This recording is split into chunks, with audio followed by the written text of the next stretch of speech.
welcome Mr. Sachin Jain, who will introduce our speaker for the day. And don't forget to head to the Forevermark Zone, One De Beer Zone and partner booths to discover all our latest offerings. If you have any queries during the session, do remember to minimize your full screen and click on the Q&A icon to drop in your queries. Our speakers will answer your queries at the end of the session. Once again, ladies and gentlemen, Mr. Sachin Jain.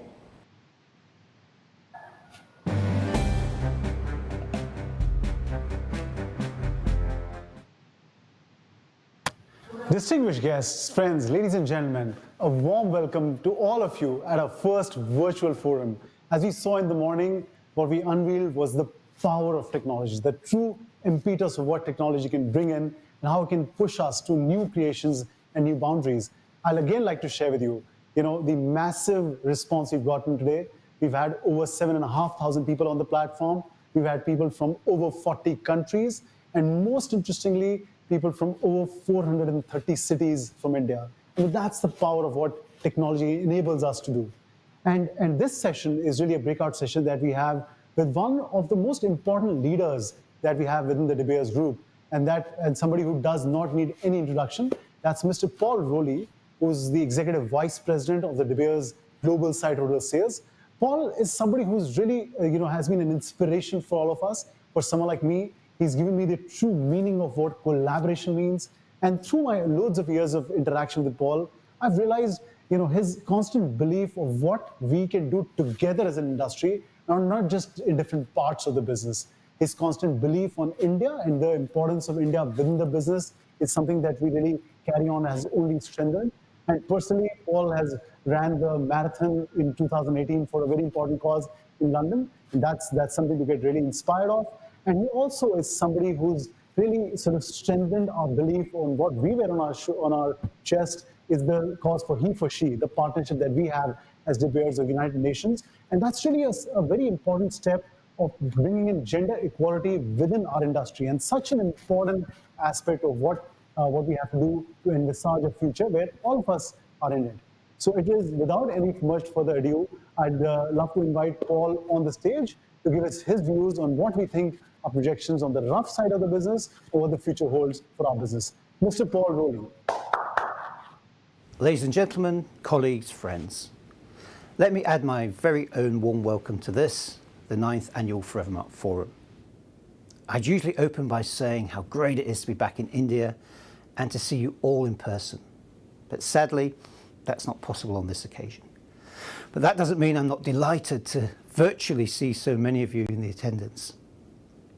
I'm sure you will agree that we've kicked off this year's forum with some really exciting contributions from Sachin, Nancy and Stephen. And I hope you have found them as informative and insightful as I have, and that you've been encouraged and reassured by all the work we have and continue to do across the industry in response to this awful and truly global pandemic. It is, I think, an absolute testament to our industry that in a relatively short space of time, the team have been able to organise such a fantastic virtual forum, and that so many of you are participating. These truly are remarkable times, not only full of challenges, but also full of opportunities. And by participating today, it's clear that you also see the benefits of true collaboration. Stephen has already talked about all the work we've done to support our people, our communities, and the countries in which we operate. And Nancy, about how uniquely well placed the diamond industry is to help people adapt into the new normal, to celebrate new and renewed relationships, rewards, and those very special moments. And it's clear that the campaigns and collections that the Forevermark team have presented today are really tailored to meet that desire. With this in mind, I would like to take a little time to step back and reflect on the journey so far and outline why I personally remain incredibly optimistic for our industry's future. When the magnitude of COVID-19 first became clear several months ago, our immediate priority, quite rightly, was to do everything within our power to ensure that our workforce and host communities were kept safe. And along with everyone within De Beers, I am hugely proud of not only all the work that has already been done, but also the efforts that continue today. Our colleagues across the business and industry have adapted quickly and effectively, and I've no doubt our collective efforts have helped reduce the level of potential disruption. Beyond this, and in response to the restrictions that were placed on movements both in countries and across borders, we have been focusing on adapting our approach to how we engage with our customers. One of our early interventions was the launch of the Stronger Together series, which I believe provided much needed reassurance and stability right from the onset. It is my sincere view that the 10 Stronger Together sessions have helped build confidence, not only in our business, but also in our brands, our customers, and the broader industry. But it was important not only to engage, but to ensure we followed through on our leadership commitments. Arguably, the most important of which, the one we made some 5 months ago now, and time has certainly passed us by, was to provide our customers with unprecedented flexibility that would not only support them, but also build confidence in the broader market by only selling into true manufacturing demand. The impact of this has been clearly demonstrated. Initially, through the stabilising of polished prices, it's important there was no crash, no panic selling, and consequently, more recently we've started to see some early signs of recovery in certain areas. But equally important was creating sufficient time and flexibility for the manufacturing centres themselves to organise into being able to operate in the COVID world in a safe and responsible manner. I want to reassure you today that we are fully committed to maintaining that support and ensuring a diamond world today and tomorrow. And we are confident in that commitment because we are also of the view that our industry will not only bounce back, but bounce back even stronger than before. Firstly, as consumer markets have reopened, we've already seen several encouraging reports about better than expected sales figures from retail across both the US and China, a clear affirmation that the desire for our product remains as robust as ever.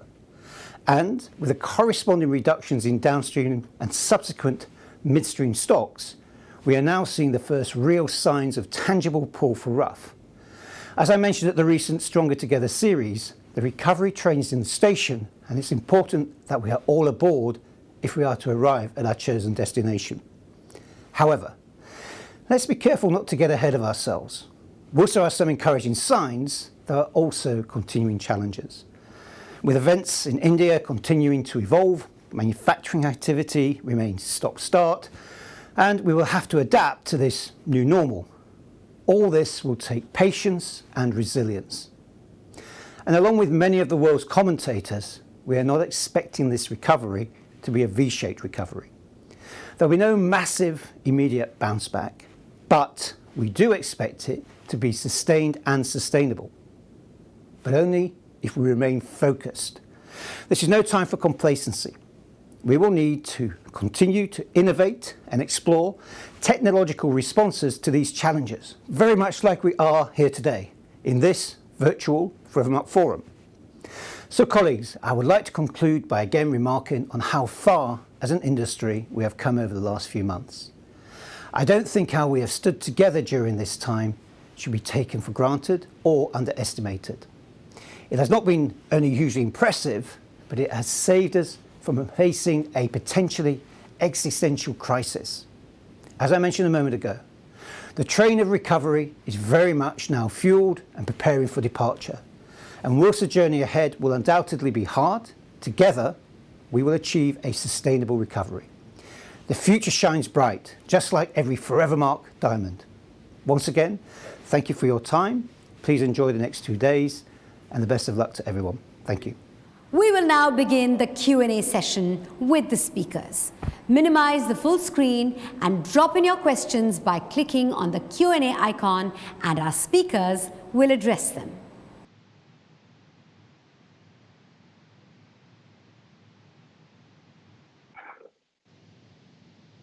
Thank you, Paul. Thank you for such an insightful session and giving us details of what's lying ahead.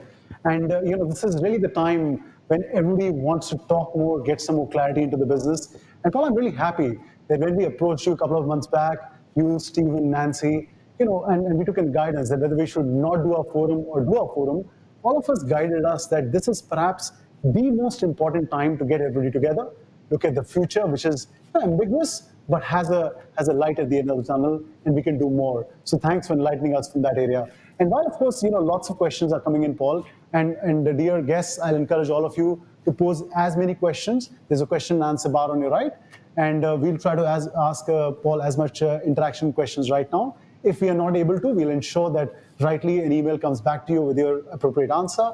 But Paul, I'd like to start with just two thoughts. I mean, these thoughts are something that over the last few years you've brought to the Indian market. And in 2018, you mentioned, I mean, if you look at the slide there on the right, you talked about and you asked all of us, you asked us, what's the fastest growing economy?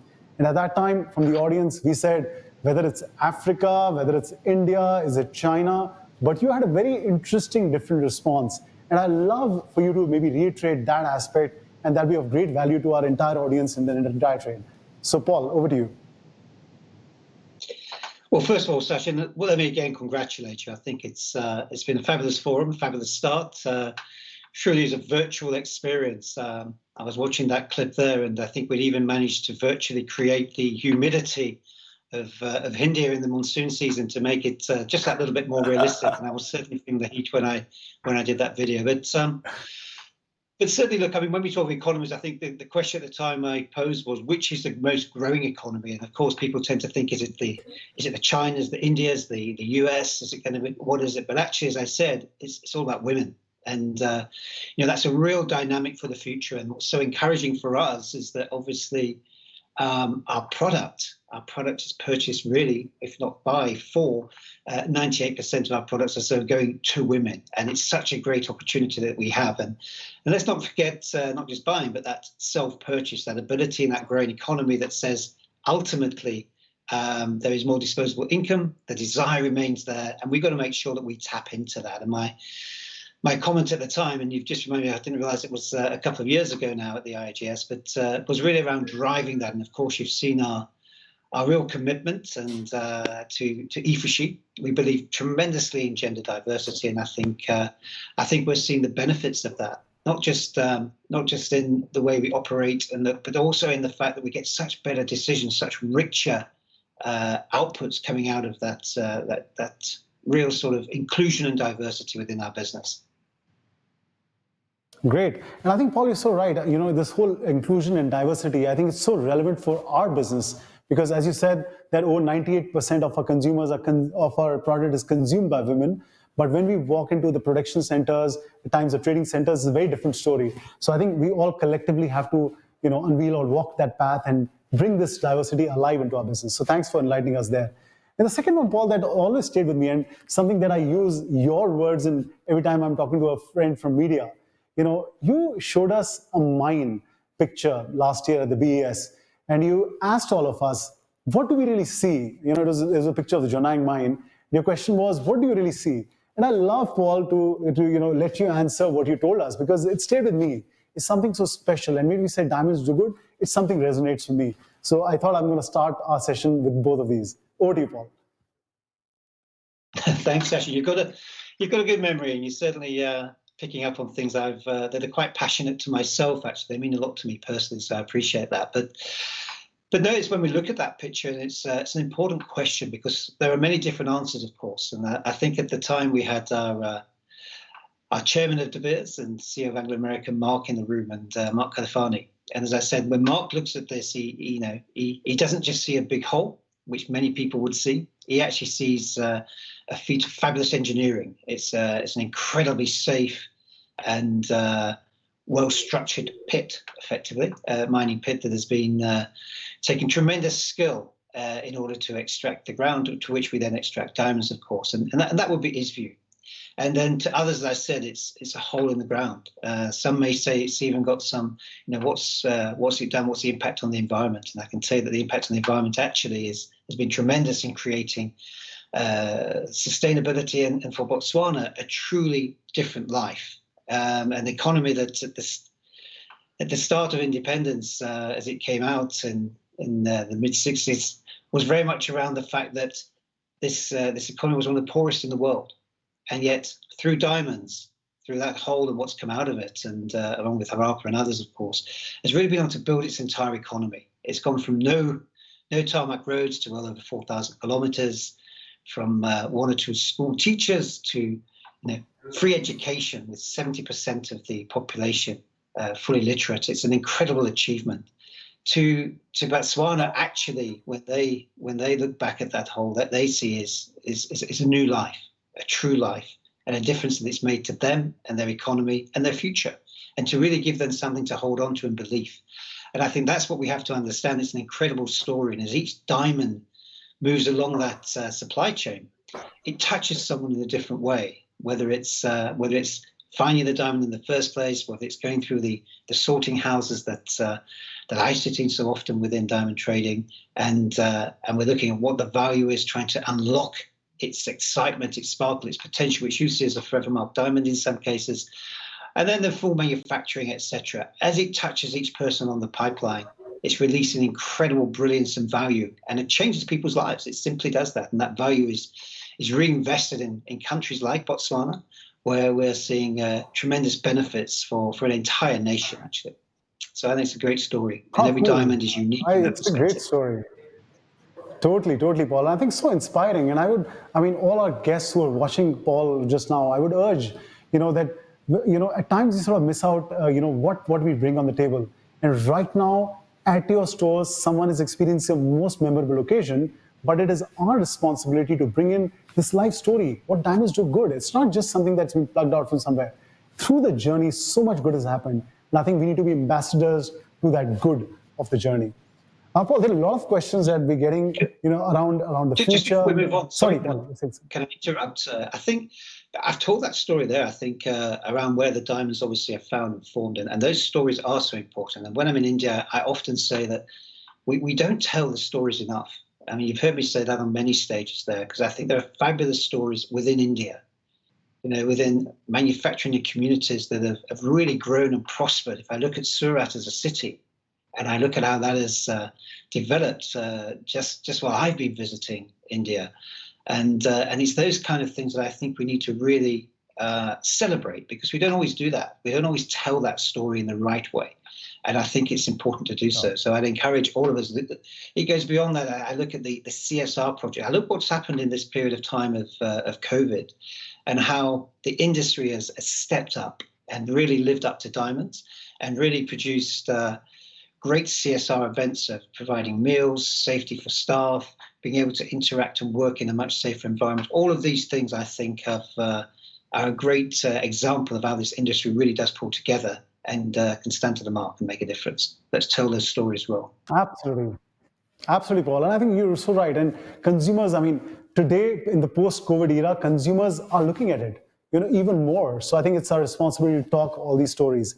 Paul, moving further, we have lots of questions coming into, what the future is going to be, what's the demand, when it's going to come back to normal. And I'm sure, we all can make projections, but I'd love to get your view, which whether is this the new normal, or is the old normal going to be coming in very soon? So what's your outlook on the near future and perhaps the midterm future, Paul?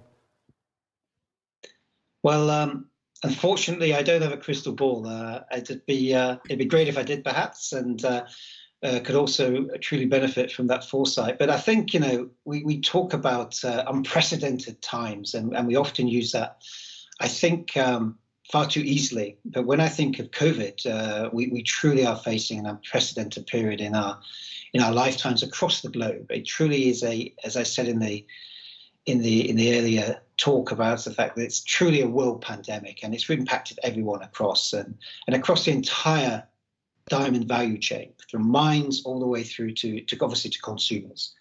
What I would say is that if we look at consumer markets, and I look at China in the first place, where we saw China close down very quickly, actually in late January, early February, and we've seen the recovery coming out of China. And I think what's really important is that it's bounced back strongly. Actually, the mainland has come back very well, and probably better than our expectations, to be quite honest with you. And I think that just shows the enduring demand for our product, the desire for our product remains so relevant, particularly in these times of relationships when we're trying to reconnect with everyone Are we trying to establish new relationships? There's no better symbol of it. So we really are a product for the time. And likewise, I think what we're seeing in the US in these early days, a little bit further down the pipeline, we saw the US closing down. Of course, a very important market, the important market for our industry, has also started to bounce back. And as it's opened up again, with better than our expectations from the sales perspective.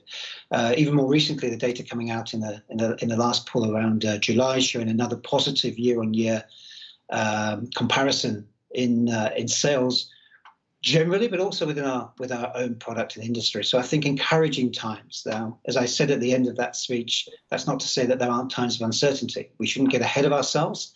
I think we have to be adaptable. We have to be agile. We have to make sure that we can respond to the changing demands. I don't think COVID is going away quickly. So the more we can react across the pipeline, and I think you mentioned kindly in your opening remarks, a strong part of what I really feel for this business is the fact that we are stronger together. And there's a reason why we called our series where we connect with the industry Stronger Together, because we firmly believe that the whole is greater than the sum of the parts. And no single part of that pipeline will have the final answer and the solution. But if we pull together and we work together, as we have done, then I think we can come out of this in a stronger position with much better foundations, actually, to build on into the future. And I think that future at the moment is starting to look a little bit better. We are seeing indeed some true demand pulling through. We're starting to see some improvement in rough sales. It's still very early days, but we've committed to the fact that we're only selling to true demand, and we're just starting to see that as this pipeline starts to reopen. And I think we should remain cautiously positive, but at the same time very much around the fact that we're remaining, as I said, agile, flexible, keeping our eyes open to change, and being able to stop-start, because, as I said, it's not going to go away. Absolutely, Paul. And I think again, I'll again resonate the fact that we all fundamentally are feeling that where we stand today, it's only going to get better from here. And we've been seeing this in the last couple of weeks, even in the Indian consumption. I've been in touch with all our key retail partners, and they're all sort of getting ready for Diwali season in terms of opening up the purchases. So you're right. I mean, that's what's happening. There's a lot of questions around one subject, Paul, and I'll maybe consolidate this one. I mean, people are asking that, over the 132 years of our existence as an organization, we've sold rough in a similar manner. People used to get onto flights, cross the continents, look at the products physically. Now, of course, in the current situation, that's becoming rather challenging. So are we as an organization looking at new ways of selling rough, or perhaps using technology? If you can throw some light. Look, I think I should say from the onset that we're totally committed to the site system. We do think our business is about long-term investment, long-term relationships, and nothing more. It's quite capital intensive, and it is about continuity of supply. So I think there's no doubt at all. We should rest assured that our contracts and the way we operate and selling out of Botswana is our long-term ambition when we continue to have that right up front with the rough. However, we shouldn't underestimate that there are tremendous learnings available here.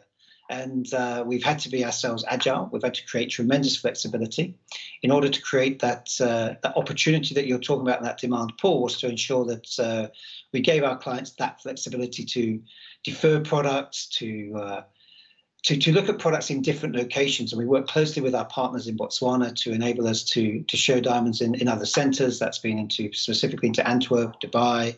We're looking at Hong Kong, Singapore, various options that we've looked at to create flexibility over this period of time, but still, of course, selling out of Botswana, which is our home as a diamond trading centre, and very much is our mining focus in Southern Africa. So it continues in that perspective, but not to lose that opportunity of what do we learn from, as we are today, from the ability to interact so easily with technology. Will I personally be constantly traveling? I suspect I will reduce that. I'm sure that I will certainly feel that I've got more time to do certain other things, but it doesn't replace the fact that we need to engage. We need to have physical, and I think the innovation side of things on the one hand is fabulous, but on the other part of it is also about the fact that we spark innovation in those side conversations. So it's about the beauty of the and, in my perspective. How do we get the best of both worlds? How do we not lose those great opportunities of of technology. And I think certainly selling consumers, millennials, we know at a consumer level, I think we'll see and have seen much greater online selling, much greater participation. I'm doing it myself. I spend a lot more time buying things online than I ever used to in the past. It doesn't mean I'm not going to stores. I'm doing that, and I'm seeing things differently as well. And I come back, it's the and that I think is so important. Omni-channels will become very important. When we look at selling rough, we'll look at the same opportunities. Different products move at different times, and we paused our contract as part of or rather the applications for the new contract. We paused for a period of time to give people space to really get themselves concentrating on their businesses today. And then we've reignited that process. And that process will see different contracts starting in the new year. Those contracts will be variations. It won't be one contract for all. We will look at manufacturing. We will look at dealing. We'll look at product segmentation. We'll look at how we can make sure that we're enhancing this and streamlining that pipeline to make sure that all of us are in a stronger, better place into the future. And I think that's a very exciting place. And it's making sure, as always, we've said this, we want to put the right diamonds in the right hands that really drives long-term sustainable value. And that's not changing. We're just enhancing the ability to do it. And a lot of that is around really integrating our relationships, integrating our account plans, that we're both striving and searching for a stronger future, that collectively, and I come back to that same point, collectively we will succeed together.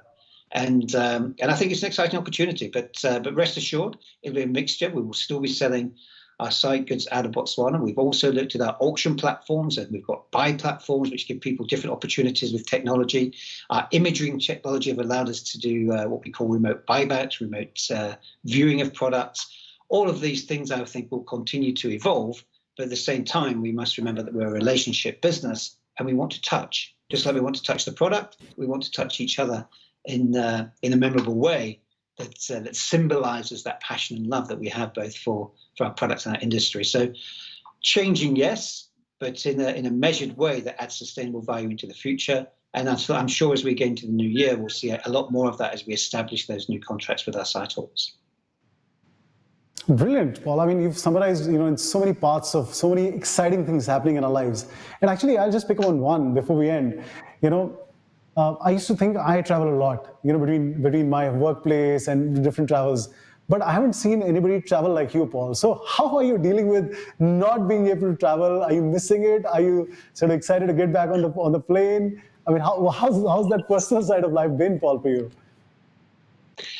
Look, it's been bizarre, to be quite honest. You're right. I mean, I was talking to a colleague. We were sharing various communications early on in this, and someone was saying, they'd spent at that stage 7 weeks working from home. And my comment was, I rarely spend 7 days in the same country, let alone 7 weeks in one place. So I fully agree. Of course, I've been back here in the UK for the last 5 months now, and very much looking forward to getting home to Botswana. And it's interesting you should mention it. I'm just starting to see the first flights starting to reopen, and I'm looking forward to getting on that plane and travel back. And I come back also traveling to meet people. I opened my talk by saying that normally I'd be saying how great it is to be back in India. I think I normally visit India, 5 or 6 times a year. And in a bad market, normally much more, actually, maybe 10, 11 times I think I've done in the past in brief visits to understand the market dynamics, because, as you said, India is such an important part of our lives and our industry, particularly from a rough manufacturing perspective. So I miss that ability to connect. However, I've been on these type of calls, not quite to this sophistication, but team calls, Zoom calls, talking to clients that I never thought possible, that are either part of the calls in Surat, in Mumbai, in Antwerp. It just shows what a global business we are and how we can bring things together. And that's been great. It's worked, but it doesn't replace, I come back, that ability to actually see each other, to just maybe talk offline a little bit as well, to share a meal together. Those are things that I think are in the moment, and we can't just replace those perfectly with technology. I think you're doing a fabulous effort here today. It looks great, but again, I would still like to be there in person and make it happen. And I think I come back, the beauty of the and Flying, yes, but will I fly as much in the future? I suspect not, to be quite honest, because I think we can maximize our time and do things differently. I think that's the world over. And that's why we have to be innovative. We have to be looking to the future. COVID, I think, has probably accelerated some of our thought processes. I think the world is definitely on a change platform. And I think it's given us the opportunity to reflect. And some of the things we thought we couldn't do, actually we can. And we'll push ahead. And others, we recognize the value of them. And I come back, relationships are very important to us. So important, Paul. I think I completely resonate to what you're saying. I mean, having that meal together, having that hug, having that handshake, I think we all are earning for it. And I wish you a good flight ahead. But before we end, Paul, your last message to the entire Indian trade who's listening to you. Look, I think I concluded it, Sachin, at the end of my talk there. I think it can be difficult when we've gone through such a tough period. But I'd encourage everyone to believe in our product. I mentioned the foundations.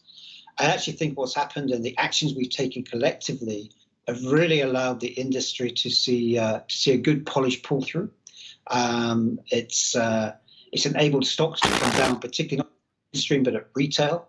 It's seen finances improving as people have been able to pay down debt. So I think those foundations of the industry are actually a lot firmer, interestingly enough, in so many ways coming out of COVID than going in. And I think we should maximize that. I think we should be ready for it, the flexibility side of it.